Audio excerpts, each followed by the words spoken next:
بسم اللہ الرحمن الرحیم. آج کی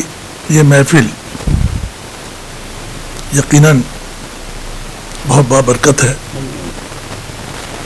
کہ معزز شعراء کرام اور بالخصوص کراچی آئے ہوئے مہمان خصوصی اور اس نشست کے بھی مہمان خصوصی قریب کر لیجیے، آواز کم ہو رہی ہے. خاص طور پر اس نشست کے مہمان خصوصی اسلام آباد سے آئے ہوئے جناب عرش ہاشمی صاحب اور دیگر شعراء کرام نے جس خوبی سے، جس محبت اور عقیدت سے اپنے خیالات کا اظہار کیا ہے، یقین ہے کہ بارگاہ رسالت میں آپ کی یہ عرض داشتیں بصورت مدحت رسول صلی اللہ علیہ وسلم قبول ہوں گی. یہاں میں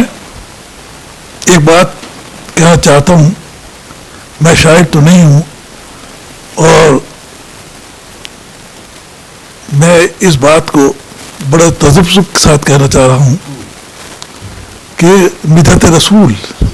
کے اصول بھی حضور صلی اللہ علیہ وسلم نے ہی متعین کر دیے تھے. اگر کوئی شخص عشق میں، جذب میں، مستی میں ایسا کچھ کہنا چاہے کہ وہ ان اصولوں کے مطابق نہ ہو تو یہ الفاظ برکت کے باعث ہونے کے بجائے زحمت بن جاتے ہیں. دیکھیں حضور صلی اللہ علیہ وسلم نے کس شاعر کی مدحت نعت سنی اور بہت خوش ہوئے. وہی اس نعت کے جو اصول ہیں وہی تمام نعتوں پر منطبق ہوتے ہیں. شیخ سعدی کے جو وہ 4 مصرے ہیں بلغ الوقت علیہ، اس میں بھی آخری مصرع جو ہے اس میں بتا دیا گیا ہے کہ تعریف کے اسباق کیا ہوں گے. اگر ہم نے ان کے مطابق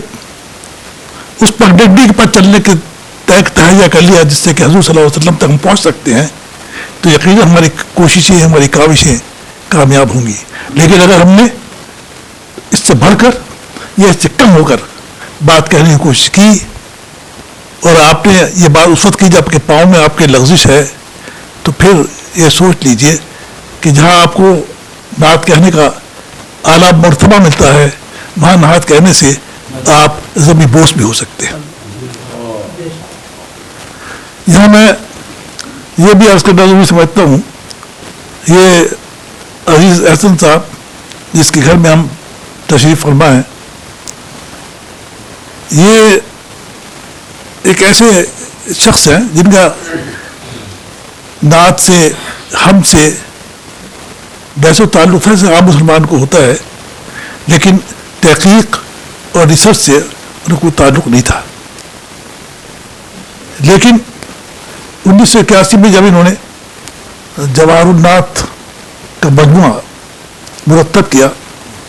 اور بعد ازاں نصیر آرو صاحب جس کے روح الروا تھے پاکستان رائٹرز فیڈریشن، اس کے تحت یہ تقریب ربناوی ہوئی اور بعد میں مشاعرہ ہوا، تو میں یہ سمجھتا ہوں شاید وہی وہ دن تھا جس نے عزیز احسن کو اس سمت قدم بڑھانے کا موقع دیا، ان کی ہمت افزائی کی وہ اس طرح بڑھے. اور جواہر النعت کا مقدمہ کہہ لیجئے، میں نے پڑھ کے بھی، تو اس میں اگر آپ غور سے پڑھیں یا جن لوگوں نے پڑھا ہوگا اس میں ان کی پیش رفت کے تمام آثار موجود ہیں. کیونکہ میں نے خود بھی جہاں کی موقع ملا